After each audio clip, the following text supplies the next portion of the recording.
Oke, assalamualaikum warahmatullahi wabarakatuh. Saya Muhammad Adi Winata dengan NIM 443230057 ingin menjelaskan tentang kromatografi lapis tipis.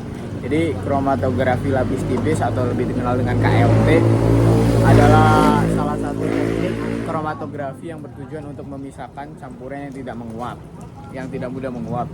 Seperti pada kromatografi lainnya, terdapat dua fase, yaitu fase diam dan fase gerak. Fase gerak terdiri dari pelarut dan campuran pelarut. Jadi fase diam jadi berupa plat KLT biasanya berupa silika gel atau selulosa. Terima kasih. KLT dapat digunakan untuk mengidentifikasi senyawa yang ada di suatu larutan tertentu. Ketika titik-titik udah kering, selanjutnya plat KT itu dimasukkan ke dalam chamber biar gak menyentuh permukaan eluen atau pelarut akan bergerak ke atas berdasarkan gaya kapilaritas. Jadi si yang plat KLT itu dikasih tanda menggunakan garis. Habis itu makan dulu ya.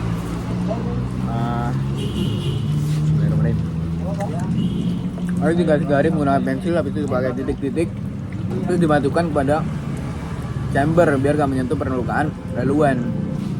Nanti si pelarut akan bergerak ke atas berdasarkan gaya kapilaritas. Pergerakan akan melewati sampel dan akan membawa ikut ke atas pelarutnya. Proses pemisahan oleh KLT didasarkan oleh perbedaan parsial pada fase gerak dan fase diam. Komponen yang memiliki afinitas rendah terhadap fase diam akan memiliki interaksi dengan fase diam yang rendah pula, sehingga memiliki pergerakan yang lebih cepat naiknya. Terus komponen yang memiliki afinitas tinggi terhadap fase diam akan terjebak pada fase diam, sehingga pergerakannya akan lama dan stay di bawah. Pemisahan ini terjadi berdasarkan sifat alami dari fase gerak yang bersifat non-polar dan plat KT yang bersifat polar.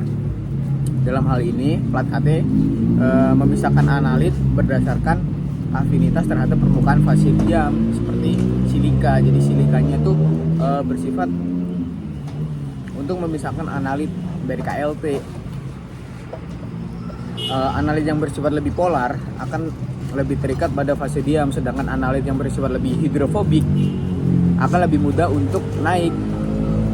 Sedangkan plat KT harus setelah itu kan habis itu semua, plat KT harus dilepas dari chamber sebelum pelarut menyampai titik atas menyentuh titik atas. Terus selanjutnya batas pergerakan pelarut ditandai dengan penggaris dan dibantu dengan pensil gitu.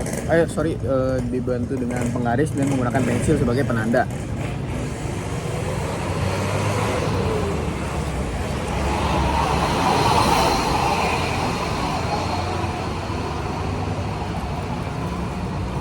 Terus plat KT dikeringkan, plat KLT dikeringkan menggunakan bantuan udara sekitar bisa, tapi lebih cepatnya menggunakan bantuan pengering.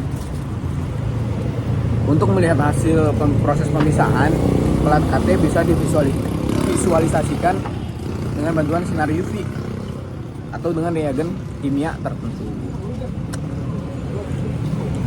Makan.